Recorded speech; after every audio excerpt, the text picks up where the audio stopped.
Namaskar. This is Akhilesh Bhargava. Welcome to Tit-Bits on Business and Finance with me. It is said that in an economy, there are four engines of growth: consumer spending, private sector investment, exports, and government spending. And in India, the slowdown that we are witnessing is one where all these engines have not really been firing. Consumer spending keeps receding because of lack of household income or diminishing household income and lack of trust and confidence of the consumer in the economy. Investments are at a 15-year low, and this year their growth was a mere 0.97%. Exports keep languishing around that $300 billion mark that India has, and for some strange reason, we are not able to go beyond it. There have been major export opportunities that came in the last 3-4 months because of the China-US trade wars. India could not take advantage of it. Otherwise, when the domestic economy is not doing good, exports make up for it.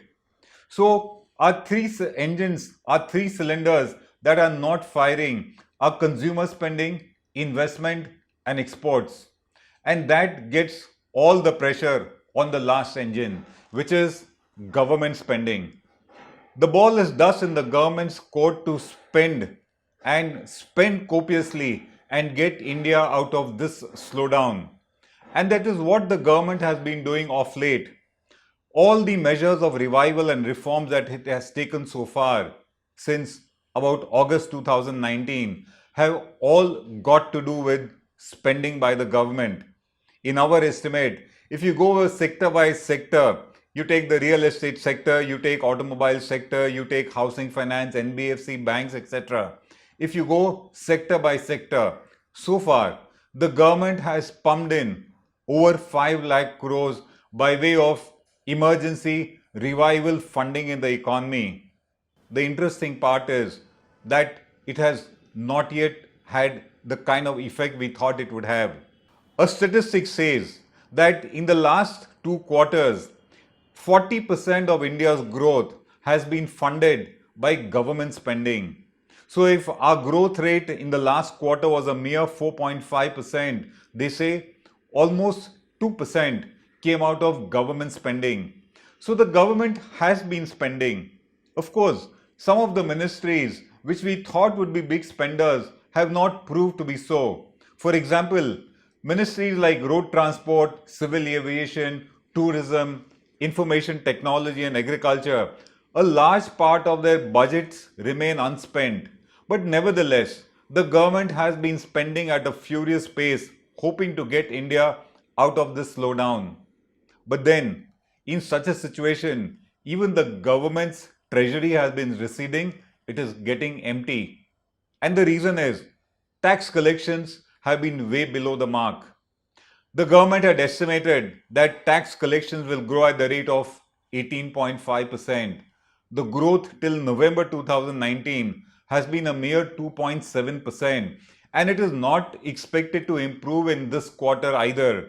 After all, the GDP growth has been languishing, and if the GDP doesn't grow, how will the tax collections grow? The estimated shortfall in tax collections in this financial year is expected to be 2 lakh crores. The other area where there is going to be a shortfall in collections has to do with the government's ambitious target of disinvestment receipts.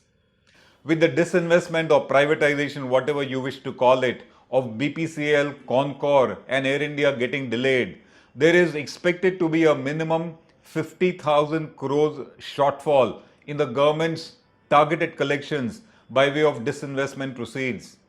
And thus, for these reasons, despite the government having taken or raided Reserve Bank to the tune of 1.72 lakh crores by way of that emergency dividend, if we have to call so, despite that extraordinary receipt that the government took, the fact is that the government keeps running short of finances now.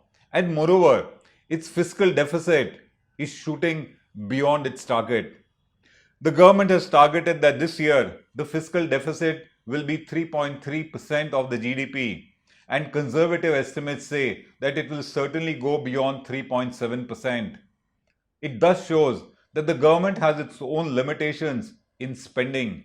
But then, as we said, when consumer spending, investments, and exports are not working, the onus is on the government to spend and pull the country, pull the economy out of the slowdown that we are facing. Budget formulation exercise has started. The Prime Minister himself is reported to be in the thick of it because now revival of the economy has become the most important political priority for the government also. And thus, the PM himself is in the midst of consultations. Number of business leaders and experts have met, and one issue that remains all the time is the government needs to spend to come out of this particular morass that we are in. We would say, thus, that revival of the economy is going to be the prime focus of the coming budget, and in that, raising of resources, getting money into the country or getting the country to spend is going to be the prime issue in trying to revive the economy. There are a number of issues that need to be handled, whether in the budget or beyond it, by way of policy formulation to encourage spending, to encourage investment, to ensure that the economy picks up pace. And what are the measures that Mr. Modi can implement in order to get money into the system, get investments going, get spending going? The first one, it's not that India doesn't have money. India has huge household savings which are not being rooted into the industry, into manufacturing, into the economy. They are just going into bank deposits, and bankers themselves are not lending. In the last 6 months, banks have preferred not to lend money and have deposited a surplus of 4 lakh crores that they have with the Reserve Bank of India. Thus, somebody needs to invest, and that somebody perhaps would be foreign investors. The government had thought that by cutting the corporate tax rate that it did last year, foreign investments into the country would surge. Everybody would rush to India to set up new manufacturing projects and avail of the 15% tax rate that the government had offered. Nothing of that sort has happened. But yet, the government will need to attract foreign direct investment by way of investments into the country. That would need massive reforms. And those reforms to us would have to be structured around a situation where there is a genuine improvement in the ease of business, doing business, such that foreign investors are willing to come to India. The other day, one was reading one very simple and striking statistic. Apple produces products of a market price of about $200 billion in China, and those are exported out of China. India's total exports are over 300 crores, and here is just one company having those huge exports out of China. Same is the case of Samsung. Samsung shifted to Vietnam. It did not shift to India, and India needs to attract those kind of big manufacturers to be able to get an FDI, which will get money into the country, which will result in fresh investment activity, more taxes, and certainly more jobs. While that they are doing, it is said that there is also a plan by the government to come with some kind of a tax amnesty scheme in order to attract more money into the coffers. An estimate says that some kind of a tax amnesty scheme is being formulated by the government to be announced in the budget such that over 50,000 crores is expected to be collected. As I said, the government badly needs money. The other thing that Mr. Modi might do in the coming budget is to ensure that ministries' budgets are balanced. If a road transport ministry at the moment has not spent over 63% of its annual budget, it means there has been something wrong in the allocation, or the ministry for some reason has not spent it. The same is the case with tourism, information technology, civil aviation and agriculture. The government will need to balance them out. While doing all this, while ensuring that the business is enthused to spend by giving them a better ease of doing business, GST and other complicated laws will need to be simplified so that domestic investments start taking off.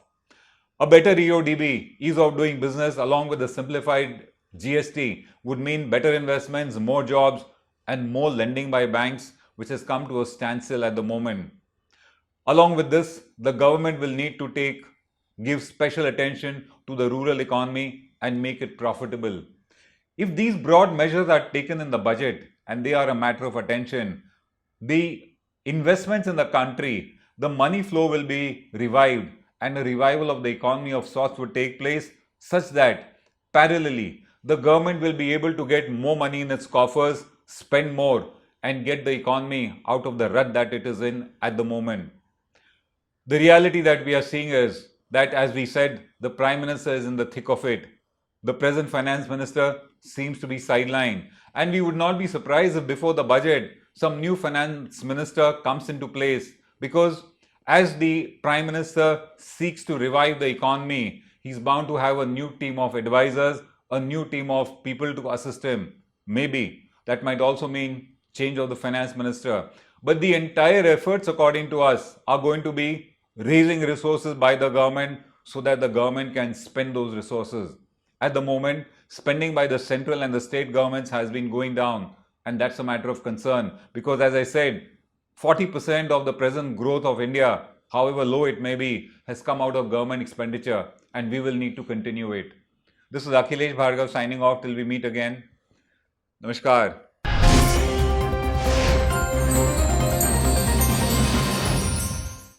Now be the first to know about the latest updates on our new news app. Go on your Android or iOS, search for HW News Network. Download our app, choose the language you prefer to get updates in, and be up to date with the latest news.